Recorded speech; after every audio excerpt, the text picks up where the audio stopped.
बिस्मिल्लाहिर्रहमानिर्रहीम। मेरे प्यारे बहन भाइयों, उम्मीद करती हूँ आप खैरियत से होंगे।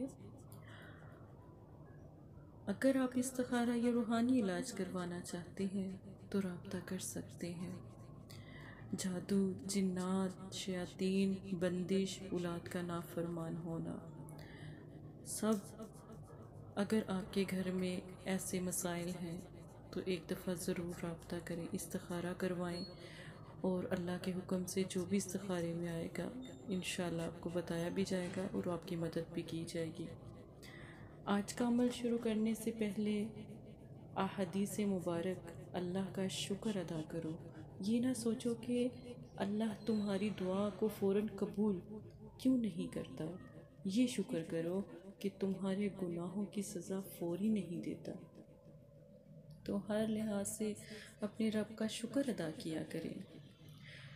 अपने प्यारों को पाने के लिए ख़ास नक्श और छोटा सा वजीफ़ा भी। इस नक्श को आप सफ़ेद कागज़ पर बना लें और या वदूदू को अव्वल आखिर एक मरतबा दुरूद शरीफ के साथ आपने 33 मरतबा पढ़ना है और उसके बाद नक्श के ऊपर आपने दम करना है। अब इस नक्श को आपने सुर्ख कपड़े में लपेट कर अपनी बाजू पर बांध लेना है। ये नक्श बहुत ख़ास है, या वदूदू का ये नक्श ख़ास नक्श है। इस नक्श का इस्तेमाल तब करना है जब आपको अपने प्यारों को पाने की ज़रूरत हो। बहुत सी बहनें मेरे पास आती हैं, भाई आते हैं, उनके प्यारों ने उन्हें ब्लॉक कर दिया, स्टॉप कर दिया, या उन्होंने इतनी अहमियत ही नहीं दी कि दोबारा उनसे वो रब्ता कर सकें या बात कर सकें।